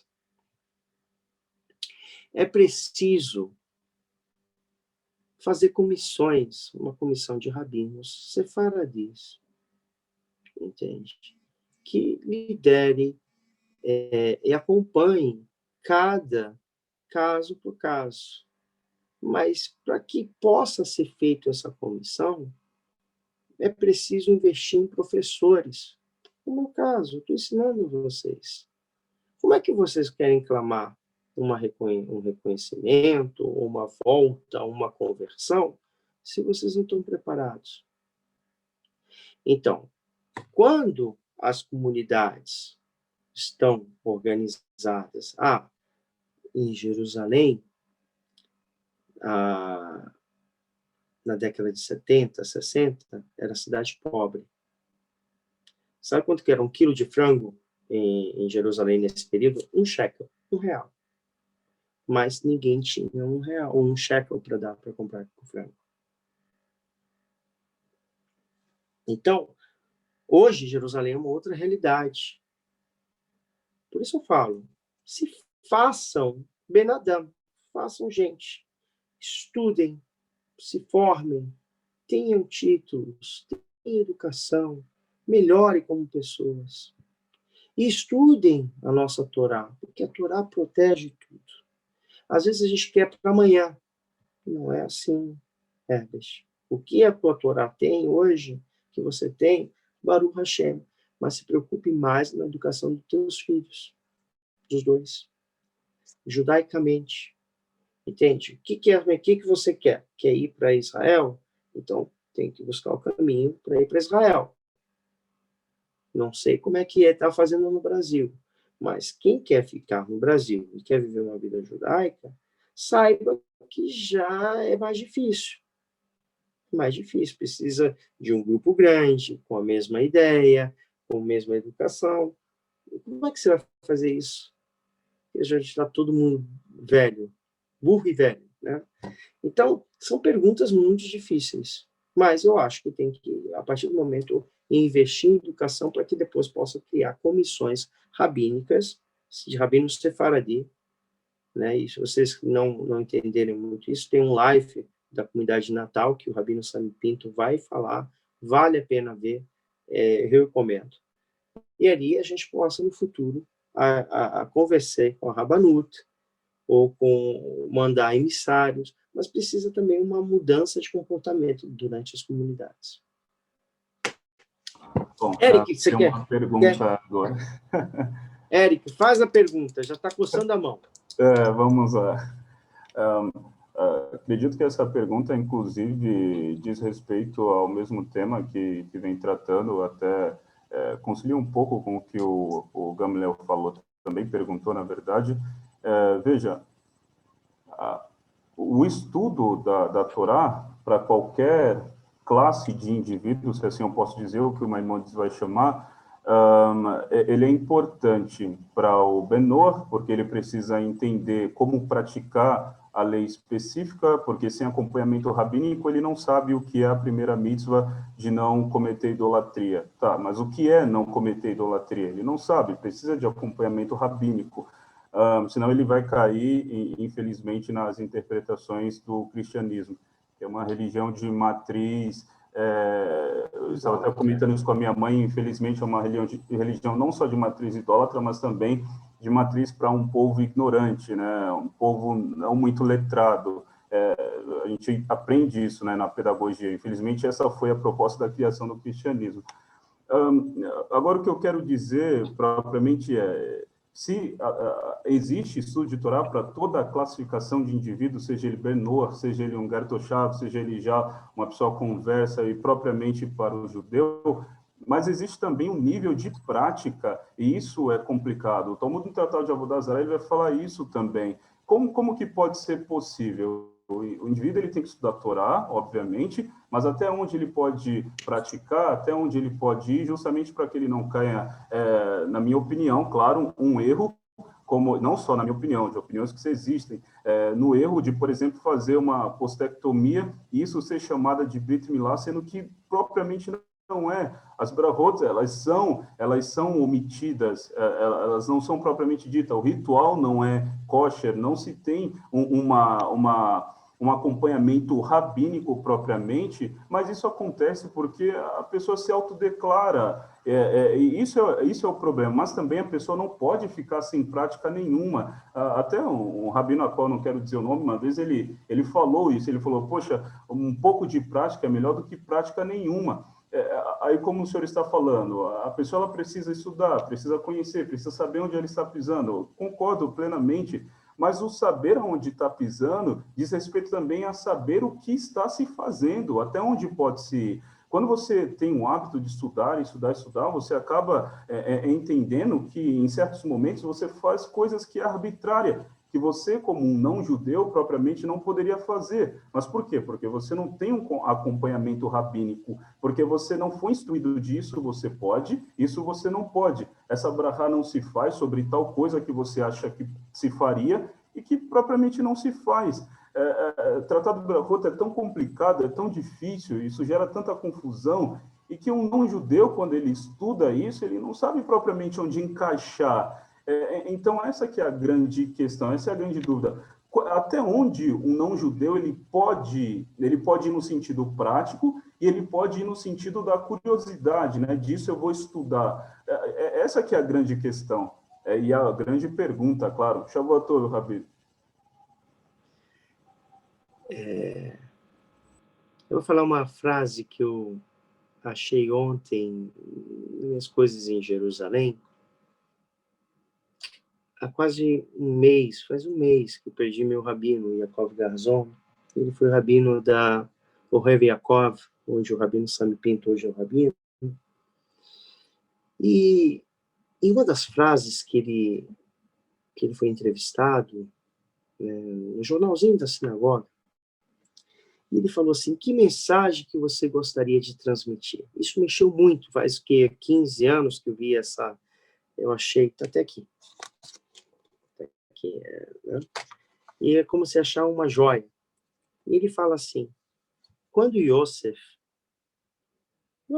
filho de Abraão e Jacob Avinu, foi buscar os seus irmãos, ele se encontrou com um homem e lhe disse: Et achareh anochi mevakesh. Eu estou à procura dos meus irmãos. Eu também estou à procura dos meus irmãos. Quero dizer que todos os nós, membros que moram na proximidade de uma sinagoga, ou pessoas que estão buscando, e a vida busca, Eric, é muito longa. Uma pessoa que realmente quer sentar e quer ser benenoa, no futuro, essas perguntas, talvez a gente não consiga responder agora. A gente ainda não está no nível. Estamos batalhando para isso. 1 ano, 2 anos, 3 anos, 5 anos. Mas a gente não pode botar tudo ao peso dos rabinos. Porque, presta atenção, os rabinos, eles são rabinos comunitários. Cada rabino, e veja bem, hoje eu entendo os rabinos porque eu sou rabino. Eu vivi dentro de uma comunidade. Ou a gente, Eric, o teu raciocínio de Guemará, de Alahot, está muito mais à frente, Baruch Hashem, do que um judeu, que é judeu de pai e mãe. Entende? Então, como é que a gente vai equilibrar isso? A gente precisa equilibrar. Precisa deixar também que o que está em casa possa sentir a vontade para chegar no mesmo nível. Então, é complexo. Não é uma pergunta fácil. A gente tem que cuidar primeiro a casa para cuidar de fora. E as pessoas que querem estudar e vão ver, vão benenoa, elas vão ter rabinos que vão cuidar. Em São Paulo tem um rabino que cuida disso. E também a pessoa que quer ser benenoa, ela precisa buscar instituições. No Brasil não existe isso. Vem aqui para Israel, tem uma organização, o Rabino Shuk, que é lá do Mahomei, que é um dos grandes rabinos franceses, que trabalha com Benoa. O Rabino Yehoshua, que é o que eu levei para Portugal, da Índia, que trabalha com Benoa. Existem organizações assim nos Estados Unidos. Aconselho essas pessoas que querem fazer isso e entrar em contato com essas instituições, se capacitarem e trabalharem. Então, não podemos só delegar aos rabinos, porque o rabino precisa, a prioridade, cuidar de casa. E quem são em casa? Aqueles irmãos que a gente vem buscar, que estão espalhados. Então, essa é a minha leitura sobre isso. Tem razão, a gente não pode deixar ninguém para trás, mas primeiro arruma a casa, para poder receber outras pessoas. Sheilot, perguntas. É o último momento que eu vou falar de Giu. Eu sei que vocês gostaram, tem muitos temas. Tem mais uma pergunta, por favor. Vai lá. O senhor falou sobre o processo dos Bnei Menach e também sobre o processo dos Menusim de Belmonte. Minha pergunta é quanto tempo durou esse processo? Belmonte foi quase 2 anos checando. O rabino vivendo lá, não tenho certeza, mas foi esse período de 2 anos. Bnei Menach foi comissões, tá, de rabinos que iam, são muita gente, né? Então demora mais. Né? Hoje em dia a Rabanut trabalha com isso na Etiópia, não terminou ainda, tá? A Rabanut ainda faz esse tipo de trabalho na Etiópia, trazem pessoas da Etiópia que são descendentes, se converteram e aí vêm para Israel. Isso pode acontecer com o Brasil, ou com Portugal, ou com os Sim? Pode. Pode. Mas é uma situação, primeiro, política, uma situação de organização dos anuncios, tem vários outros fatores. Mas é importante que cada experiência ruim que a gente passa, de aventureiros, ou de pessoas que dizem que vão abrir uma sinagoga, vão fazer isso, vão trazer o rabino tal, vão converter, e acaba, no final, dando problema, eu acredito que tem que entrar em harmonia entre as comunidades locais, né, que já estão no Brasil, ou em Portugal, ou em outros lugares que assim estejam na América Latina, e que tenha respaldo da Rabanut ou dos outros tribunais. E aí, sim, é um processo. Mas precisa se organizar. Primeiro organizar a casa para poder tentar fazer algo no futuro. Porque não esperem a Rabanut bater na porta e dizer, olha, vem aqui pegar vocês. Tem que se levantar, tem que correr atrás, tem que fazer suar a camiseta da seleção. Mais perguntas? Só mais uma pergunta, usando a Paraxá, Itró. Itró ouviu os feitos e os milagres ocorridos com Moshe Rabbeinu e de imediato ele tomou a atitude de o procurá-lo. Daí então assim, entende-se que Itró é o primeiro ger, ou pode ser considerado o primeiro ger da Torá. A pergunta, quanto tempo máximo se dá para uma pessoa que tem interesse em fazer o Giur nesse processo de busca? No Brasil, eu aprendi que até 5 anos, se a pessoa não se converter, não se converte mais. Isso é verdade ou não? É lenda. É lenda. Eu acabei de ligar, acabei de falar que existe tribunais que não querem fazer conversão dessa pessoa por algum motivo. Essa pessoa tem que bater na porta de outro tribunal.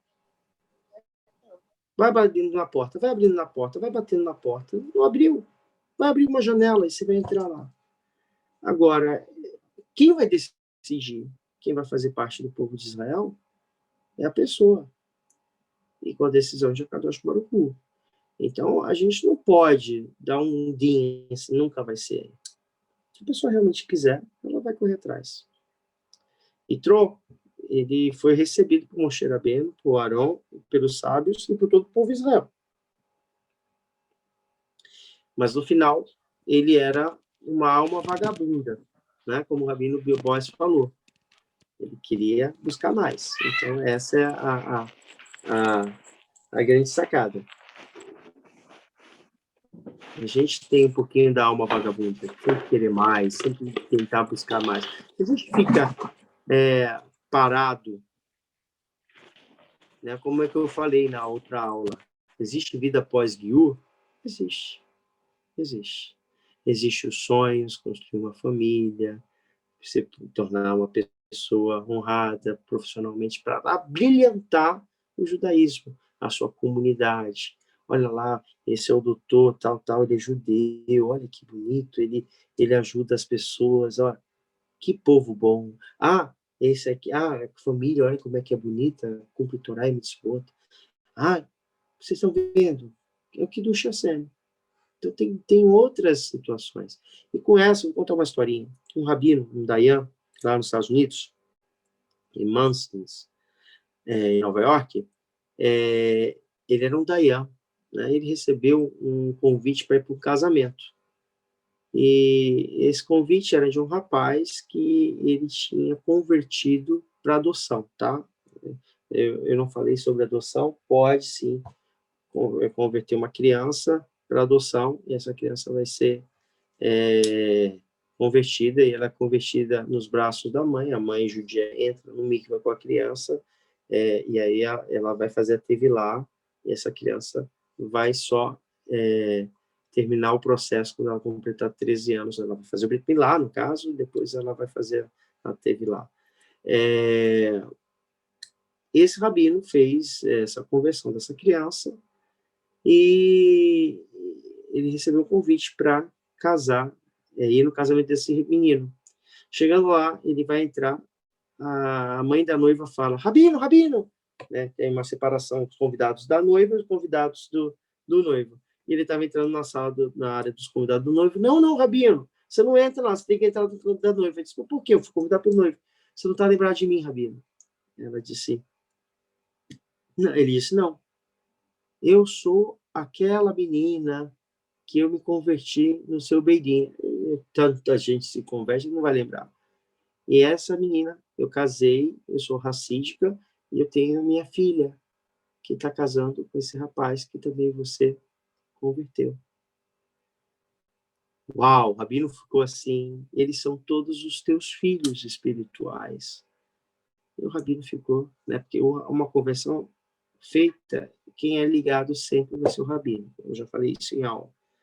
E aí ele ficou emocionado, depois de muito tempo. Esse casal tiveram 10 filhos, racístico, né? 10 filhos para Israel, para o povo de Israel. Olha que bonito. Trazer luz. A gente tem essa preocupação de trazer luz para o povo de Israel. Que Bezat Hashem, que esses temas que eu falei, eu peço desculpa se eu ofendi, machuquei, ou não falei da forma correta, alguma coisa da Lahá, ou deixei de falar.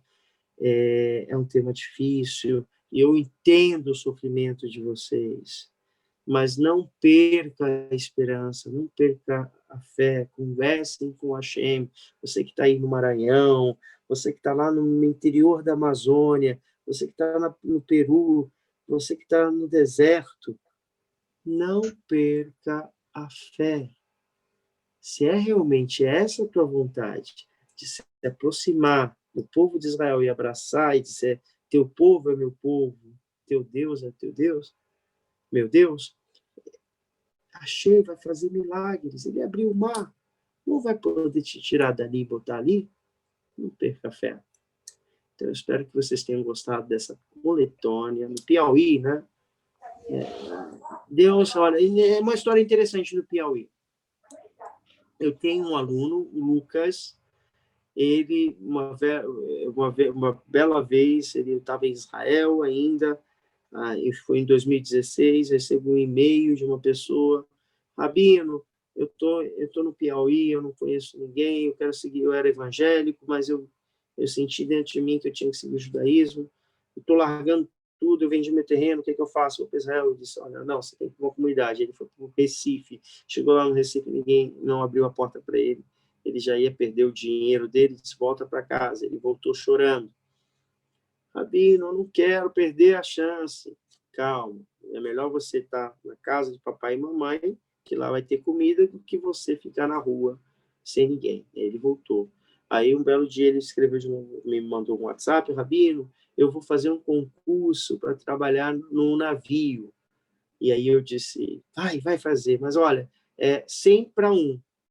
Eu disse, olha, a gente abençoe muito. Não é que ele passou?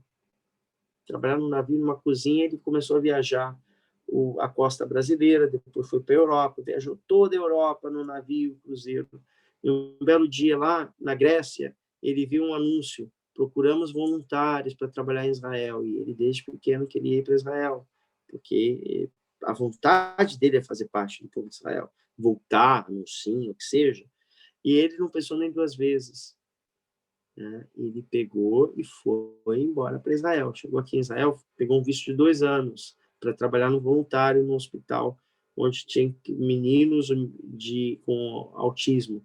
Ele cuidava muito bem, ia para a sinagoga. Todo mundo pensava que era judeu, mas não era. E aí, no final, ele batalhou, e quem tem um visto de voluntário em Israel não pode fazer guiú, tem que sair, ficar um tempo fora e tentar tudo de novo. Mas ele foi tão persistente que o Ministério do Interior, a Rabanut, deram uma situação para ele tentar abrir a pasta. E ele conseguiu um visto, então hoje está dentro de uma Romei e está tentando se converter. Mas não desistir. E eu até falava para ele, poxa, eu que pensava que você estava lá no fim do mundo, como é que você vem para Israel? Hoje a realidade dele é Jerusalém. Senhores e senhoras, eu abençoo vocês. Eu abençoo vocês. Esta semana é meu aniversário, então quando a gente faz aniversário, é um costume muito bom, é como se fosse Yom Kippur Katan, tá? É como se fosse Yom Kippur. Então a gente é abonado dos nossos pecados, porque a Hashem vai escrever a gente no livro da vida, então a gente abençoa as pessoas. Então eu quero abençoar cada um que esteve aqui nessa aula, fazer uma mexeverá, para que vocês possam, que a Hashem possa atender os vossos corações, que a Hashem possa dar uma berahá, aquela berahá que vocês tanto pedem. E eu assino embaixo, porque estou completando aniversário, então é para vocês a minha berahá. Obrigado, mestre. Igualmente.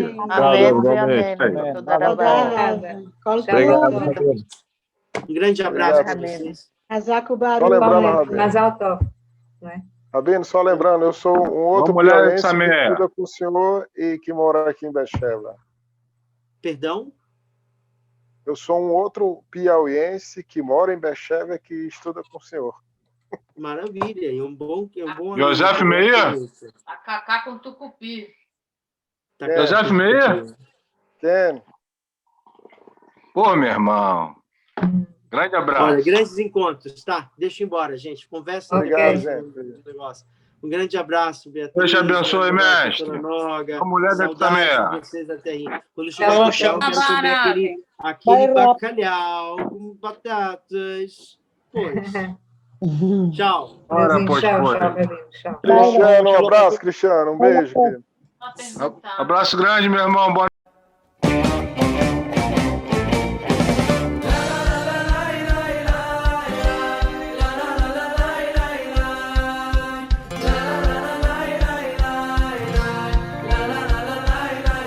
אוי אוי, אשת אשת אשת חי